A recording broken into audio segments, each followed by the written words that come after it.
Good evening, sports fans. It's the weekend for the world's largest outdoor cocktail party, a.k.a. the Georgia-Florida game.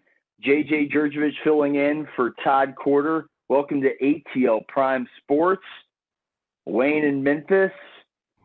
Joining me tonight, just us two solo dolo. You and me tonight, buddy. Follow the show on Twitter and Instagram at ATL Prime Sports. And always feel free to chime in while we're doing this thing. We will reach right back out to you. We love to hear your opinion. You can follow me at JJ Get You One, at RWY Jr. for Wayne behind the boards, and of course at Corder Todd for our own Todd Corder TC. Check us out on YouTube each and every Monday we film, when we air it around Tuesday or Wednesday. So stay tuned to our social media. Wayne, how you doing tonight, man? Well, I tell you, Memphis suffered a payback loss last weekend to the Cincinnati Bearcats, whom we beat twice last year, once in the regular season and once postseason. And they really put the smackdown on us up there in Cincinnati. Yeah, man, I picked you guys to win. Honestly, I put a bet on it. Thought you guys were going to pull through. Was really confident, but hey, there was a 2-game win streak. You guys beat them twice in one season last year, so you got to be kind of happy with last year and take this year with a grain of salt. So maybe you get another shot at them if things fall your way in the AAC, but we'll see. That's a long way down the road. Yeah, and a lot of football to be played. Yeah, SMU and Cincinnati seem to be the two best teams in the ACC and the AAC this year. They don't seem to be faltering at all down the stretch. Looks like they'll be in the championship game. But like I said, there's a lot of football to be played. You got to play the rest of the games. You can't give it to anybody. No, Wayne, glad you're doing well. Glad everybody's with us. We got Georgia State voice Dave Cohen talking Georgia State football, Sun Belt football, Falcons, and a Dogs win. That's a rarity this season. Very rare. Would have been cool if Georgia State could have pulled off a win, but the Chanticleers are really too tough. They're good. They are really good, and I think they deserve that New Year's Six bid. Yep, if definitely. They finish the year perfectly unbeaten. So we'll see there. We've got a couple more things to talk about. We'll get to our pick six at the end of the show. Until then, Wayne, take us away for the first topic, buddy. Well, we get the Falcons beat the Carolina Panthers, so they're 2-6 on the season. And I really, honestly, did not expect that. But they had a great fourth quarter, a great second half. They only allowed 3 points in the second half, which is completely different than what they had been doing most of the season. You're exactly right, Wayne.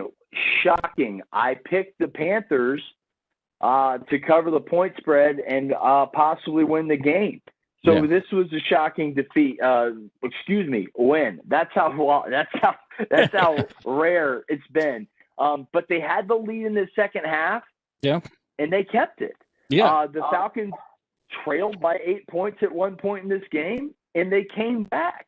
Yeah. It looks like a new football team, Wayne. It really does. Julio Jones is back. Big part of the offense, big part of that turnaround, 7 receptions, 137 yards, clutch. Looked healthy, too. That's even big. Yeah. Helping the Falcons move the ball against that Carolina defense is looking pretty good lately. Look, this time I credit the defense. You mentioned it, Wayne. They did their part. With Atlanta up by 8 in the Panthers' final possession, we all go, we've seen this before. Yeah. You say your Hail Marys. Right. Didn't happen. They won the game. Yeah. It was really great.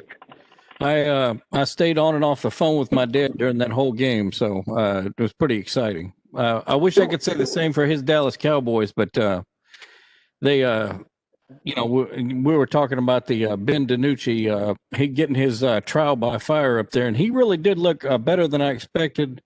But, playing Philadelphia is not such an easy thing.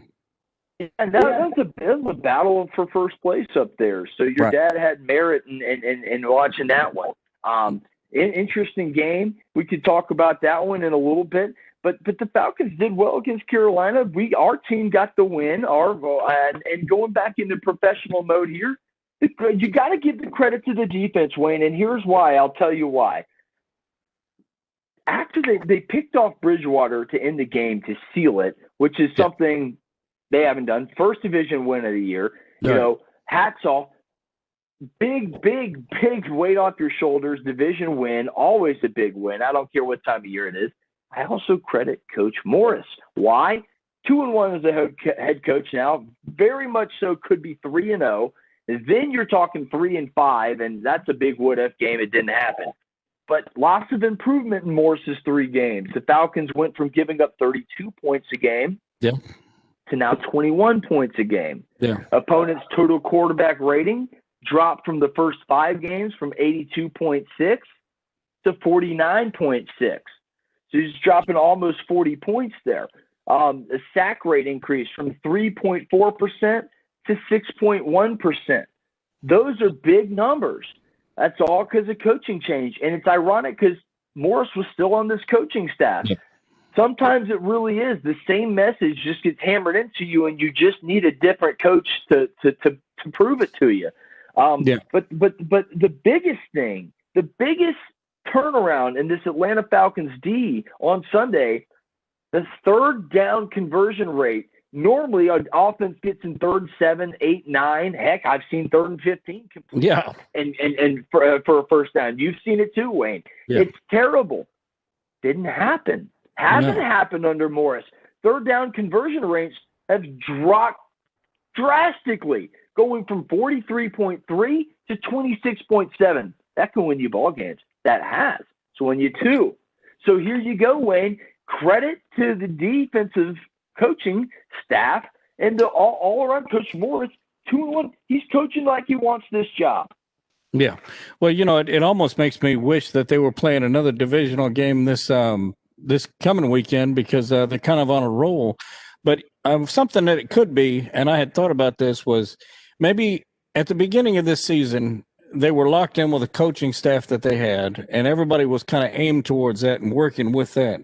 And the sudden coaching change may have taken them a while to settle into. You can't just expect change overnight. You have to settle into how the coach is going to run things, the players connecting with the coach, and deciding how they're going to play differently under that coach. Yeah, and like I said, they're gelling right now. And honestly, we talked about it before air. Adam Schefter brought it up on Monday Night Countdown. If there's enough missed games, now if I heard it correctly, I just heard the breaking news before we went on air. If there's enough missed games, it sounds like they may even expand the playoffs to 8 on in each conference. Just instead of playing out the games, just make it 8 teams in each conference. So it may be these Falcons fans have something to play for if they want to keep winning. That's a different rabbit hole to go down in another day. Jumping back on track here, look, the defense looked a lot better. They only held Carolina 304 yards total yards. 52 total plays to 68 of Atlanta. That's good math. That's good stuff. Yeah. From the analytics side, that definitely is the way you want to have it versus the way they were doing it. Exactly. And here's the deal. The Falcons D was getting thrashed, and they'd be out there for long periods of time. The offense would go 3 and out, and that's a big deal. If you can get a couple first downs, give your defense a rest, things can happen. Big win for the Falcons there. Hopefully, I was listening to Matt Schaub's show on 680 The Fan today here in Atlanta, folks. What a great backup quarterback. Great knowledge. Listening to him, he just says you got to put the blinders on and just keep trying to win ball games, your professional football players. So they're still trying to do things on there. Maybe this new message is it. Yeah, well, switching to the offensive side of things, and this is something I kind of noticed, was that Julio Jones seemed to be a lot more open during this game than he had been in any game previous this year. And I don't know if that's because they changed the offense some or if Carolina just wasn't playing Julio like everybody else was. Well, I think it's a combination of great coaching going in. The scheme offensively was great. The players stood up and played a complete game for a change. 60 total minutes of football makes a huge difference. Yeah. And when every other receiver is running their route and doing the route tree correctly and route communication all the way down, it looks good. And we talked about this preseason. The Falcons have the weapons, Wayne. We know this. They have the weapons. They have the talent to win out. And they denied trade rumors. They didn't trade anybody. It looks like it's going to come and go. Now, tomorrow is the deadline. We'll see. Or Tuesday, I should say, for our viewers who aren't listening live. Tuesday is the deadline. Election Day, November 3rd, will be the deadline. We'll see if anything happens there. We'll keep you posted on at ATL Prime Sports on our social media accounts. Yeah, well, I'll definitely be focused on a lot of that, more so than the election, probably. Which may be bad, maybe good. Maybe it's my way of coping with all the stress. I'm ready for it to be over. Yeah. I'm ready for it to be over. I'm ready for Dave Cohen to get on and talk about the Georgia State loss. Big loss. But, hey, the Chanticleers are for real. They're not a dream. They're not a fantastical figure. They're for real, and they look like your Sun Belt Conference champions. Yeah, I will say this about the Sun Belt Conference. I was going to say this about the Sun Belt Conference. They're real similar in how they're treated by this treehouse, as Dave says, to how the American Athletic Conference is. And I think one of the teams like the American Conference that got their foot into the door of this treehouse was Central Florida. And I think in a lot of ways, it looks like the Chanticleers are going to be a team that gets their foot in that door also. Yeah, and I can't. We'll wait for a couple moments here for Dave and talking about these Chanticleers. I want to ask him. Yeah. I want to ask him that if they run the table, we talked about BYU prior to the show coming on. They're undefeated. If Boise State, it's a big game between them this weekend. Boise State's always been one of those mid-majors in basketball terms coming into football. The group of 5 team that comes in and dances in the New Year's Six Bowls with old TCU before they were in the Big 12. So I want to ask Dave that. What does he think about the Chanticleers' chance of being on the New Year's Six? I'm going to ask him each week. Yeah. I know I asked him last week with Cara Richie from 95.3 in Jonesboro. Yeah. The ticket, I believe. Yeah. I will want to ask him again this week after another big win because Georgia State's a formidable opponent, and they got waxed. Yeah, in a big way, too. I mean, it wasn't just they didn't just win. They beat the at home. Georgia State, And I still have to say, though, Georgia State probably has the best home field of any of the teams in that conference. They had a nice one. And just imagine, we've talked to Dave on this very broadcast talking about what that site will look like in the next 10, 15 years when there's a basketball, a new baseball field there, more dorms. And a lot of those extra seats, it sounds like, are going to be built into dorms, to classrooms. So it'll really, over the next 10, 15 years, will feel more and more like the Georgia State Panthers Stadium. We'll go on right now until Dave joins us. We'll go on. And, Wayne, why don't we just go take it to the third topic on the rundown for the day? All right. Yeah. That's Georgia, winning Saturday against Kentucky. And I was happy about that because anytime Kentucky gets beat, I'm happy. Yeah. As a dog fan here, and we got both ways. It was a 14-3 slugfest. It was very similar last year. Yeah. Georgia had just come off a loss to South Carolina recently. They play a slugfest against Kentucky in the pouring down rain last year. Very similar game, 21-0. And now we're joined by our guest, Georgia State voice Dave Cohen. We'll pause that to our Sun Belt talk.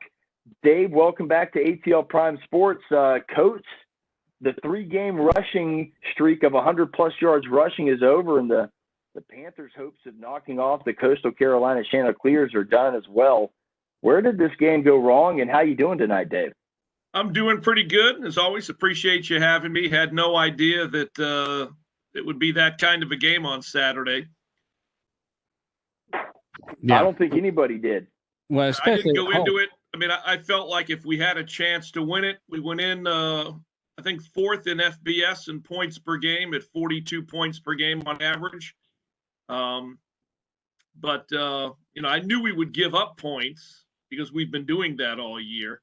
Yeah. But I had no idea that we would, we missed a field goal off that first drive that hit the upright.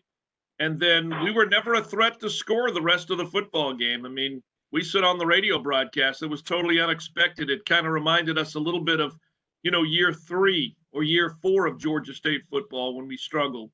Cornelius Brown, just did not look as smooth as he had in the first 4 ball games. He only passed for 30 yards. Again, we weren't really able to move. We only had 106 total yards the entire ball game. Yeah. We never really threatened to score once we missed the field goal in the first quarter. So there was really just nothing positive about that game at all, if you want to be honest about it. Anybody that watched it, anybody that listened to it, I guess the concerning part about it is, you give up 59 at Arkansas State. You give up 34 in a win at Troy, and then you turn around and give up 51. Again, at the risk of sounding like a broken record, we've talked about this numerous times. Really, for the last 2 to 3 seasons, even going to when you guys were doing this on the radio show, yeah, the points per game allowed for Georgia State has to go down. Yeah. It just has to be. You can't give up 35, 40, 50 points a game and expect to win a majority of your football games. No. Well, and your top defenses in all conferences, you look at them, they're going to be in the teens, the low 20s, high 20s at the tops if they're scoring 35, 40 points a game. They at least have usually a defensive stop, or they're good at turnovers, or they get after the quarterback. They have some way of equaling the playing field for certain. It just didn't look that way. It didn't look that way at all. And when I was tuning into both your broadcast and the TV, they were beaten. I didn't see a lot of fight in the Panthers on Saturday on the defensive side of the ball. That is, and I don't know what's got to change, but I know as a broadcaster that was not fun to call. So we'll move on. The second one. The positive out of this is the Sun Belt does have an undefeated team, Dave, and they look outstanding. And I'm going to ask you this the rest of the time, almost every week. What do you think their chances are now of a New Year's Six Bowl? You got BYU in the mix. They're gonna have to blow one because they're looking great too. They got Boise State in a big matchup this weekend. I still like the chances. I think the committee's going to have a real tough job at the end of the year with these Group of 5 teams and who to put in that New Year's Six Bowl. Dropped out for a second. Are you referring to Coastal Carolina? Yes, sir. Yep. Yes, sir. Coastal Carolina and their chances at the New Year's Six with how dominant they looked against you guys, unfortunately. Yeah. Well, listen, I'm all for the Sun Belt Conference. Wear the Sun Belt logo, yeah. And but truthfully, while the win over Kansas was great, that's not a very good Kansas football team. And I think what will ultimately happen is you have what I call that glass ceiling, and the recurring theme that comes up this time of the year when we start talking about Group of 5 schools that might find themselves in the running. It always comes back to, well, what's your strength of schedule? Who did you beat during the regular season? And, we're basically, in my opinion, we're a 500 football team. If we beat Louisiana Monroe on Saturday, we're going to be 3-3.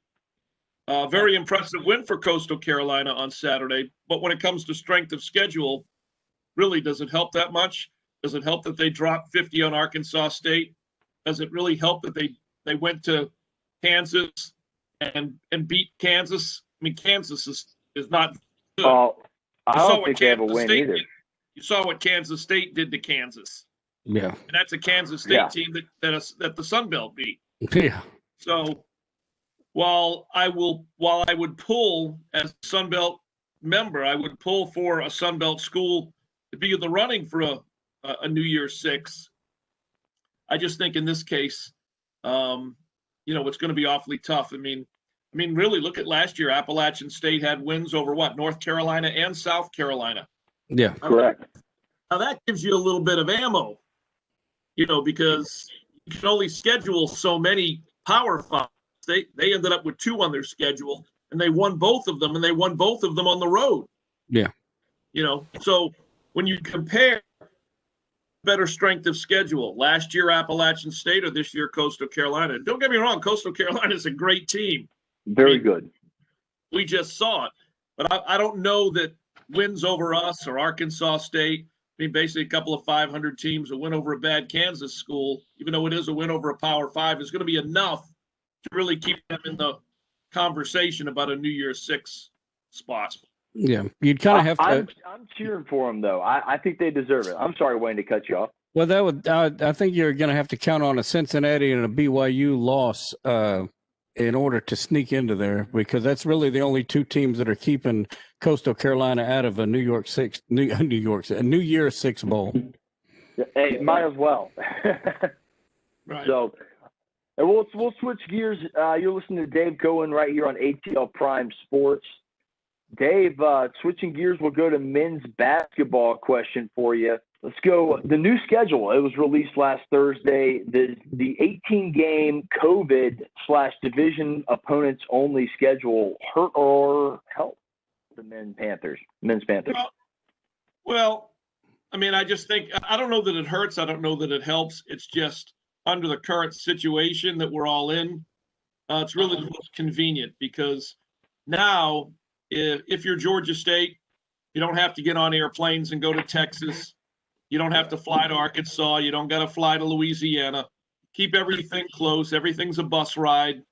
Not that you're going to be in a total bubble, but you can kind of keep your team a little bit more closer in a circle, because you're going to be basically, it's going to become a bus league this year. Yeah. And so, and now instead of playing, even though we are playing home and home, for example, with Coastal Carolina, instead of going there and playing one game and then them coming to Atlanta playing one game, in order to get to the 18-game schedule, you're going to play 2 games at Coastal Carolina. They're going to return and play 2 in Atlanta. I think it's the same with Troy as well, 2 at Troy, and then Troy will come to Atlanta for 2. The non-conference portion of the schedule has not been announced as of yet. No. I think that one of the advantages of doing the bus also is bus versus airplane. A bus can pull right up to the arena and empty the team out right there, or at the hotel. Whereas if you take an airplane or something, you have to go through the airport, which is a lot of people passing through something like that. Exactly. That's what I said. It keeps the team a little bit more, again, not in a bubble, but a little bit more in a protected environment than they would be, like you said, Wayne. Going through airports, going through Atlanta, going through, the various places that we go to, Memphis and Dallas and Lafayette, Louisiana, so on and so forth. So, listen, let's just hope that, that we're able to get the schedule played. I don't know that everybody will play the same number of non-conference games. You figure anywhere between 5 and 10 non-conference games per school, out of the gate, depending on how many schools have to maybe either cancel a game here and there, reschedule a game here and there. We just don't know yet. Yeah, and I think the only thing that University of Memphis has announced as far as the non-conferences, they had a beginning of the season tournament they go to. I can't remember where it's at, but it's something they were going to be doing, so they're going to do that anyway. But we still haven't gotten a regular conference schedule yet either. Yeah, and they're probably going to do some. I'm assuming a lot of these conferences are going to do similar to what the Sun Belt is doing. I forget who else was doing it that I don't want to say the Sun Belt copied them, but because it is a good idea. But there was another league that was doing similar with regards to their conference schedule in order to get the requisite number of games in and make it as convenient as possible from a travel standpoint. Yeah.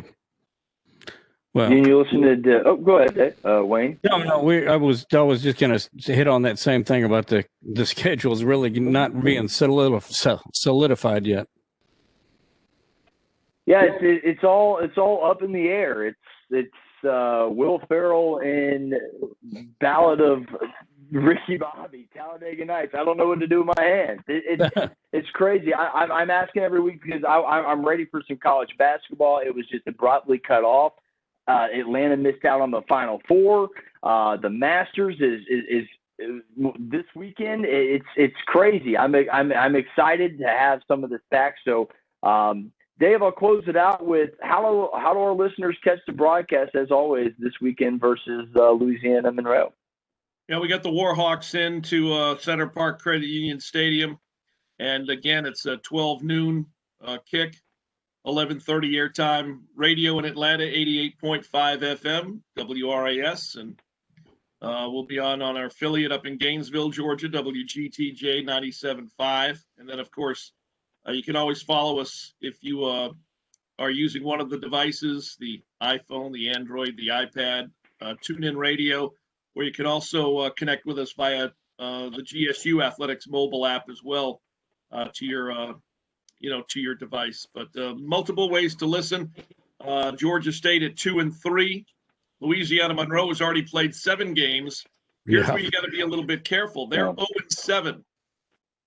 They've not won a game yet. They beat us last year out in Monroe. Yeah. So I'm not going to call it a trap game, but what I'm going to call it is a cautiously optimistic game because of the way we just played last Saturday. We've got to really be on our heels and be ready for a team that's going to come in, remembering that they beat us last year, but at the same time knowing and possibly looking at this game, hey, this is an opportunity to get into Atlanta and notch our first win of the season against a team that did not play very well last week, meaning Georgia State. So yeah, it's going to be tough to tell which team has the chip on their shoulder. I'll tell you that. Exactly. And everybody has one less day to prepare because obviously they were off Sunday. They practiced Monday. I was down at the stadium this morning and caught the final hour of practice. But all college teams, I think all or most college teams are off tomorrow because it's their opportunity to vote. Right. So now you come back on Wednesday, Thursday, you got 2 days to get ready. Friday's a walkthrough, and it's a travel day if you're Louisiana Monroe. And then Saturday, you're kicking off at noon. So, yeah. Yeah, big news losing that day. Yeah, hopefully we bounce back. That day. Yeah. I'm sorry, Dave. No, I was going to say, got to bounce back because, after this coming Saturday, the next 2 are on the road. Got to go up to Appalachian State, and that's never an easy trip. No. And then you got to get out of Mobile and play South Alabama in their brand new stadium. Yeah. And they're better than they were last year. And then we come home with Georgia Southern. And Georgia Southern is a, flip a coin. Even no matter how good or how bad either one of the two teams is playing, throw that all out the window because Georgia State, Georgia Southern, to us, as you wear that Georgia hat, that's the equivalent of Georgia Tech, Georgia, Auburn, Alabama, Yeah. So on and so forth. It's the big deal. Absolutely. And when you invited us out to that Georgia State, Georgia Southern basketball game, I felt that there in the arena, it was a wonderful. And we still appreciate that. TC and I loved it. That was a great game, and you felt it there. These schools do not like each other. The fan bases chant against each other. It's a great atmosphere. I wish fans could be there in full attendance. I think it's still, 20%, 25%? Something like that, yeah. I mean, it's, it's, again, you got people there, but it's not very noticeable. There's not a whole lot of crowd noise. It is what it is. It's pandemic football.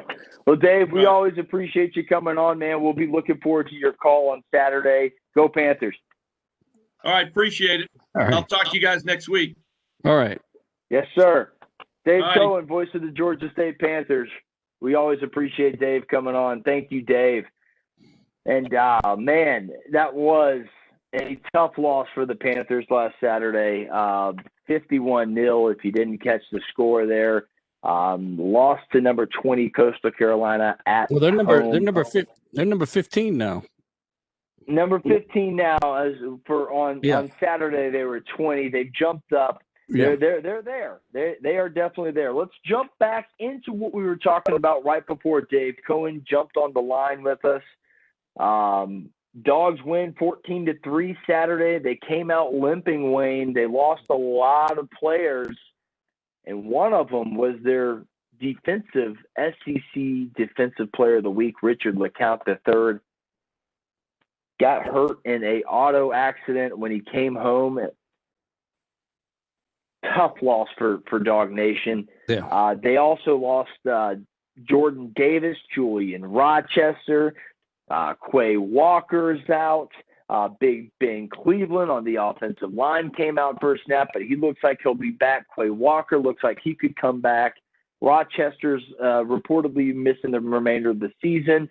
Jordan Davis is a key loss. Looks like he's going to be out for a couple games. He kept the defensive line afloat by engaging the offensive linemen, letting the linebackers come in and make plays. Georgia came out of that game limping, Wayne. Yeah, well, it's not a good thing to limp into the cocktail party in that position either. Against a Florida team that I imagine is probably, keyed up and excited now to play Georgia because they feel like their chances are better. Well, remember, these seniors are playing for 4 years in a row. Yeah. So if Georgia beats them, these seniors will leave Florida never have beating their rival Georgia. So this is a huge game. Dan Mullen, controversial at the end of the game last week versus Missouri. Yeah, how many players get ejected and won't be able to play this weekend? That is a good question. I will pull that up. I'm not sure. I know. Dan Mullen was fined $25,000. Let's go. The latest from CBS Sports 1 hour ago. As I'm loading up the article, I do know a couple players are going to miss the first half. Dan Mullen was fined. 5 players were suspended for the brawl between the Gators and the Tigers. It was really useless brawl. There was no reason for them to be fighting. It's just frustration, I guess. I'm rolling my eyes because why? Why would you put your team in that position? The game's over. The game's decided. And I honestly, Dan Mullen got a slap on the wrist. He deserves a lot more. I really felt like he, in my opinion, folks, I felt like he instigated that fight. I felt like players started throwing and egging on punches as he kept egging on the coaches, and it just got out of hand. He came back out of the locker room. This got irate. This was not a good look for the Florida Gators. Again, 5 players. Mullen ran onto the field. Benches emptied and punches flew. I mean, wow. A 2-minute brawl nearly. It goes back to one of those things that Jerry Glanville for the Falcons coined one time was the get-back coach. And it makes me wonder if these college teams need to assign somebody or hire somebody as the get-back coach to get those players from leaving the sideline like that. Well, and Georgia has one. I can't remember who it is, but it is for Kirby Smart and the defensive coordinator, Dan Lanning. They tend to get out there. I know Will Venables has a full-time get-back coach over there. Brent Venables over there at Clemson.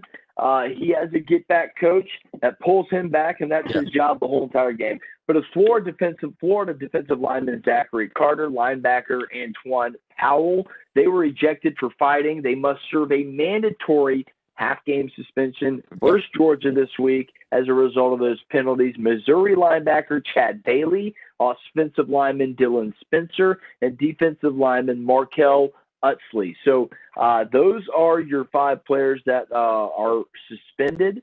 The Tigers are off this week, so the trio will serve their suspension versus Georgia, ironically, as well.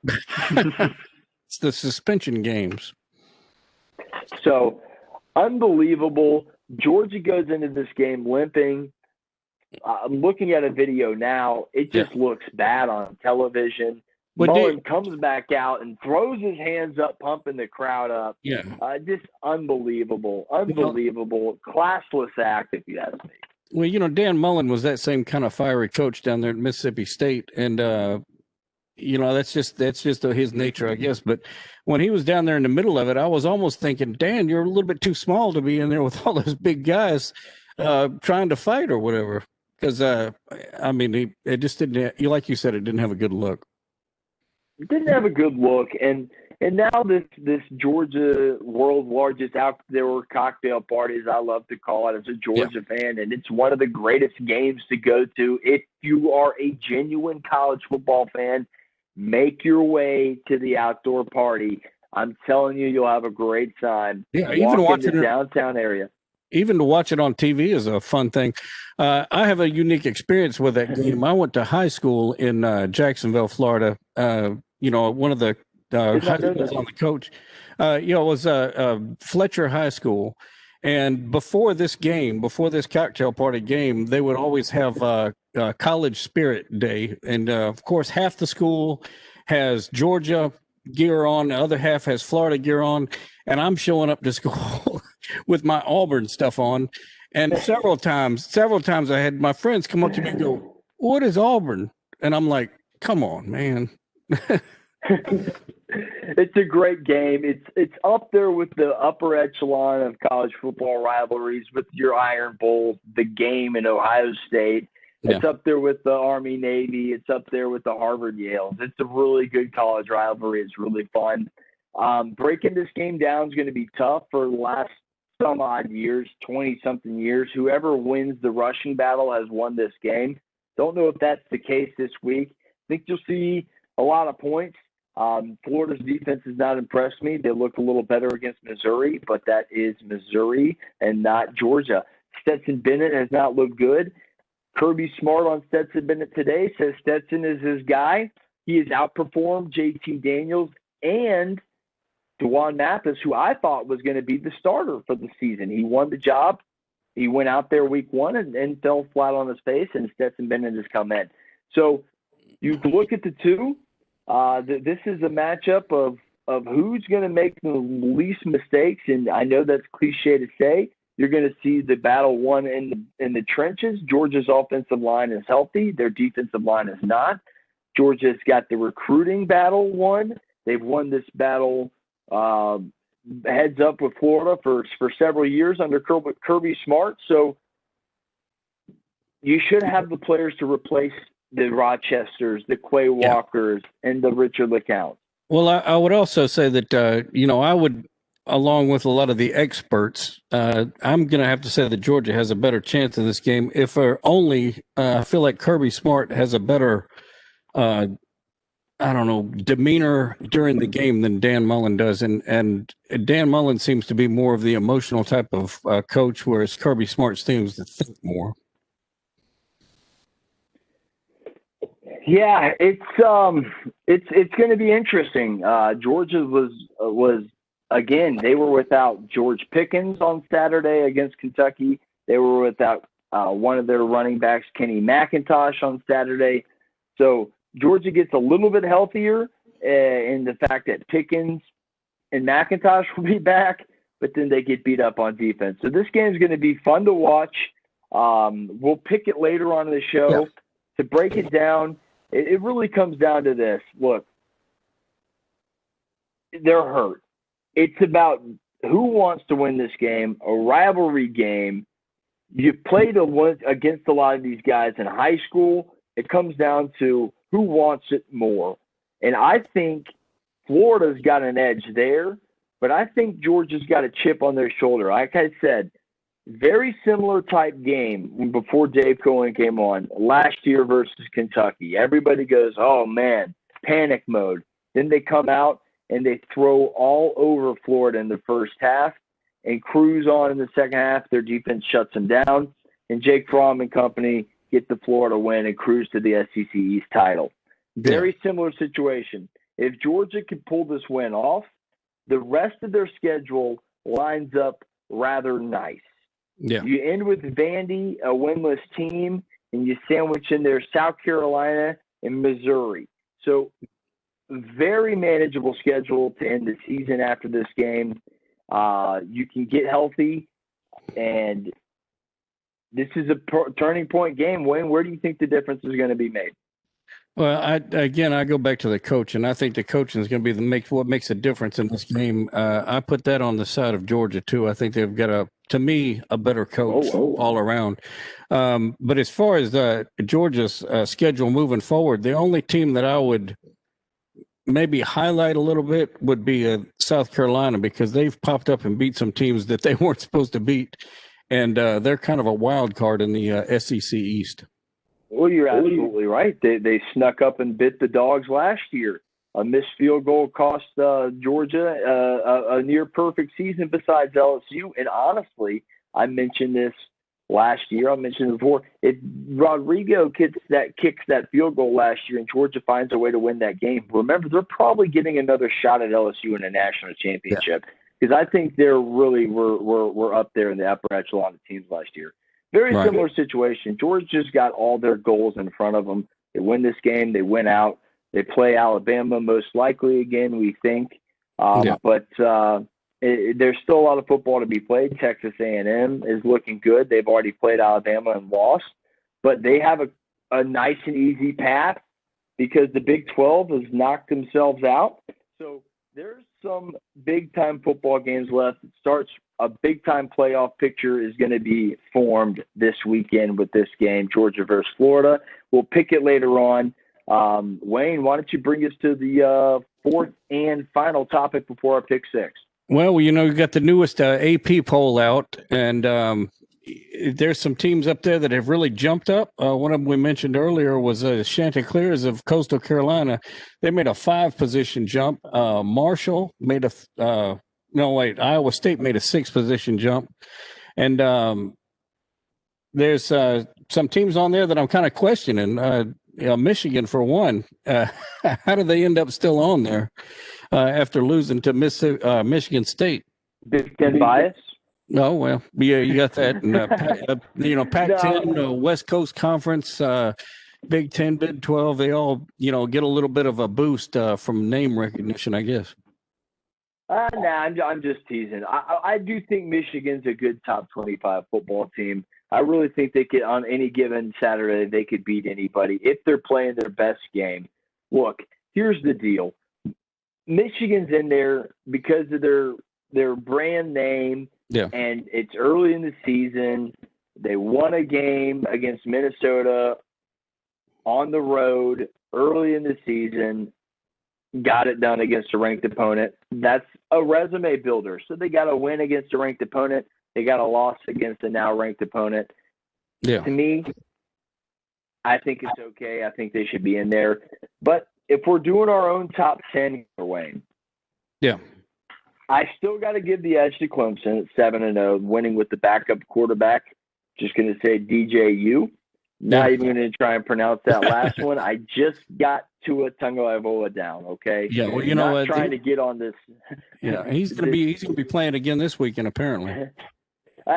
Trevor Lawrence will be out, and I still think they have a shot, and we'll pick that one later. Okay. At beating Notre Dame, maybe. Alabama, too. They're the big dogs in the SEC. You got to give them the 6-0 record. They're 2.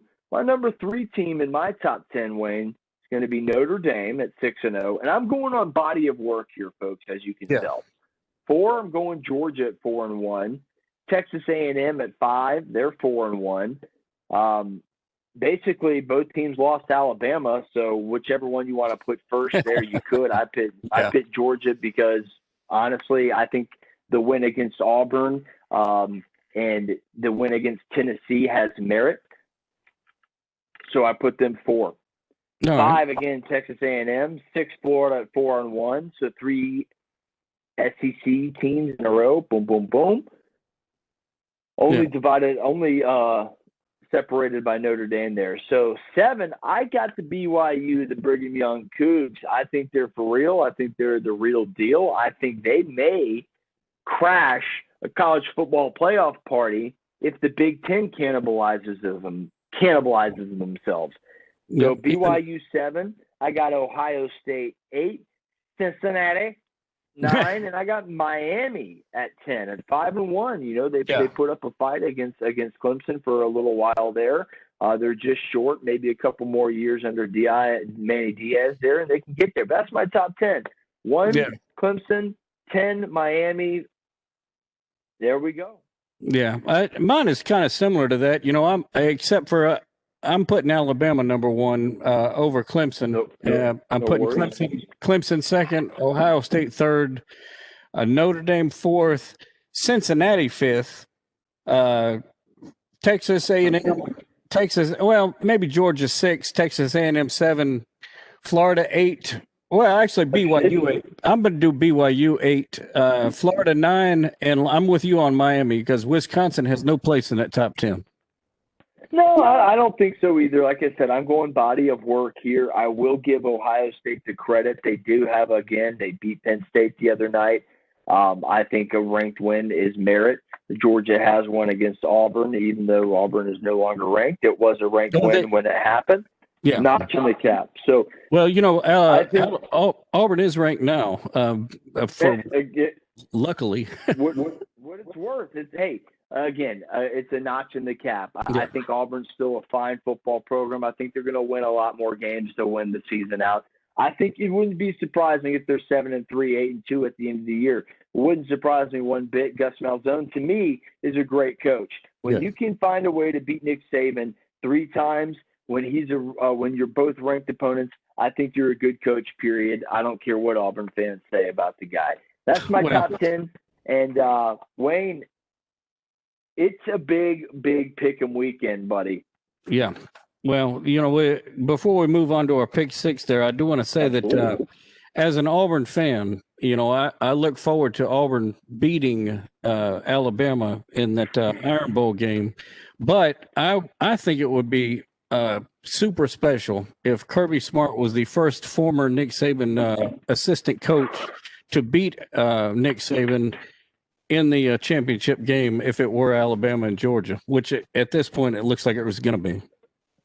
I think it very well could. We'll get to that in a second, and that's what I've been hoping. I really thought Georgia had the team to do it 2 weeks ago. I still think Stetson Bennett's the guy to do it. I think he's been the best. He's beaten the guys out in practice, and we'll go into that right now. Yeah, well, let's go ahead and hit that pick 6. First one up is number 8, Florida versus number 5, Georgia, the cocktail party down there in Jacksonville, Florida. I'm going to pick Georgia simply because I feel like the difference is coaching there, and I think that the team's going to be much better coached and in a position to be prepared than Florida will be. Well, I am with you on Georgia, but I like your coaching philosophy.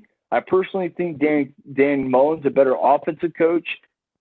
Kirby Smart, the better defensive coach.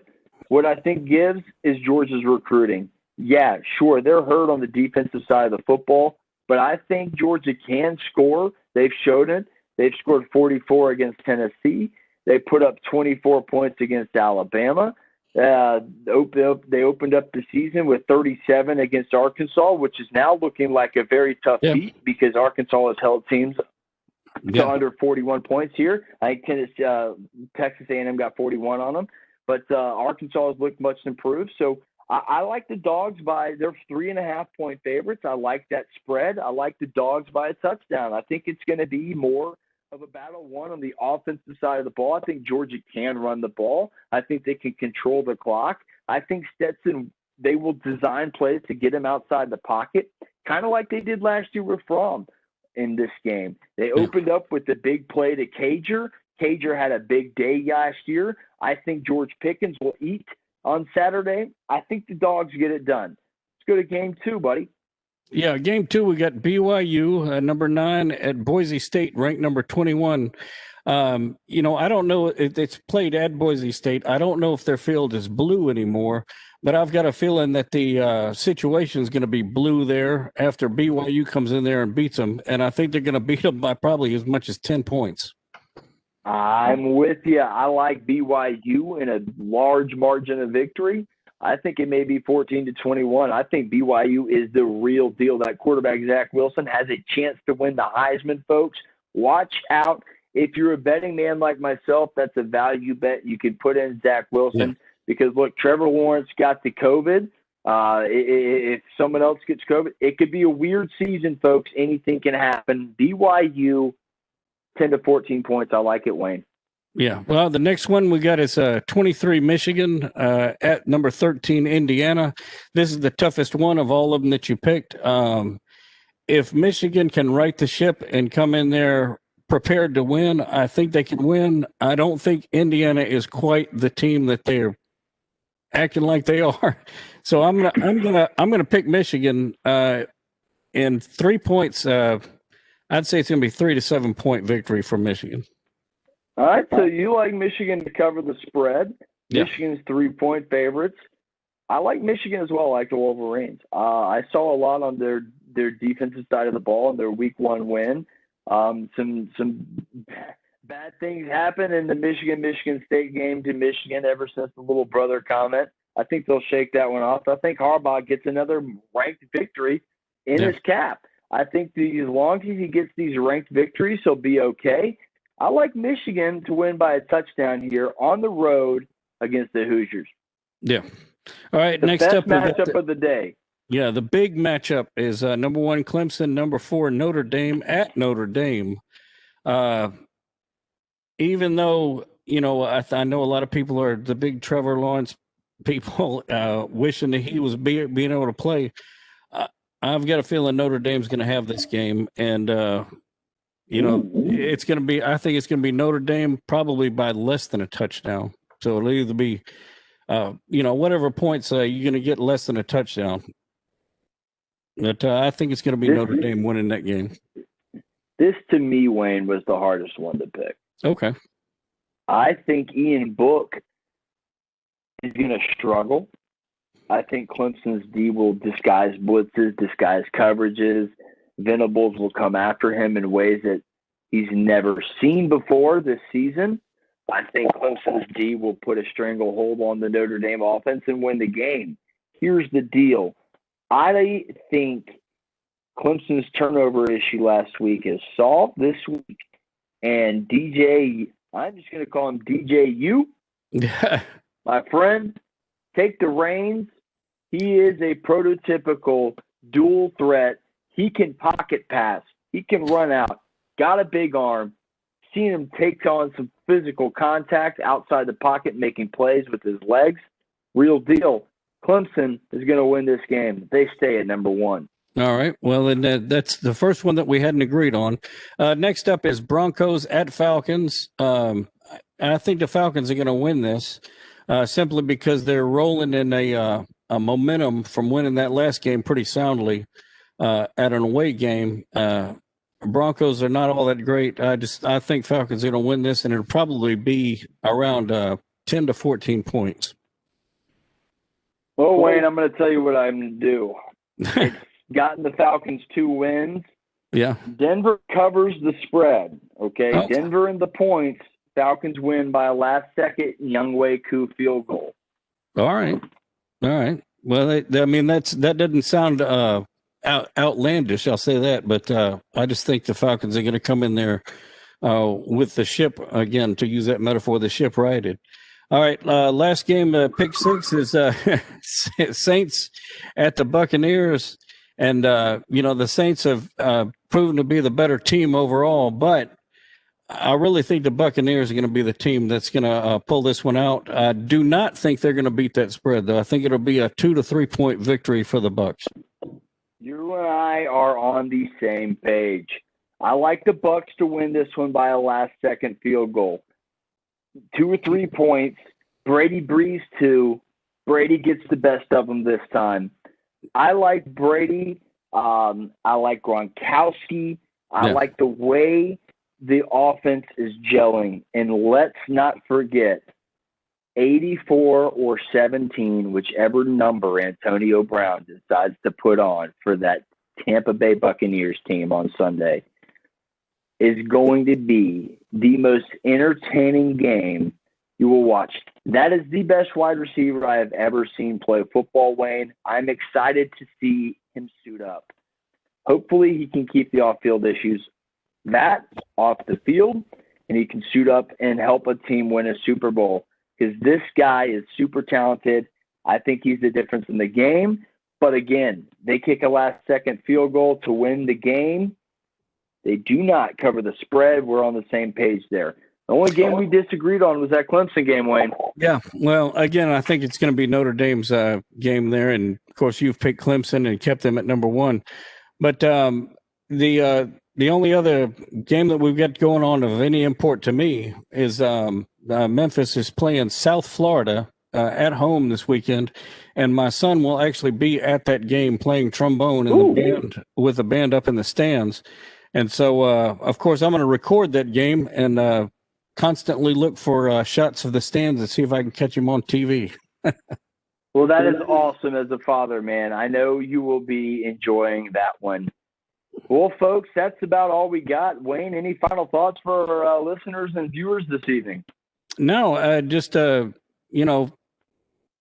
in there. I know tomorrow's going to be kind of a rough thing, maybe a whole rough rest of the week, but I always like sports as a way to exercise my emotions, pulling for the teams that I like, getting upset when there's bad calls, getting excited when there's scores being made. So I look forward to this weekend to relieve a lot of stress, exercising my emotions to some sports. Well, folks, either way it turns out on Tuesday, be calm, carry on, and let's move on united as one. Same time, same place next week. For Wayne, TC taking the night off. Thoughts are with you, buddy. Get you one of these. We'll see you next week, folks.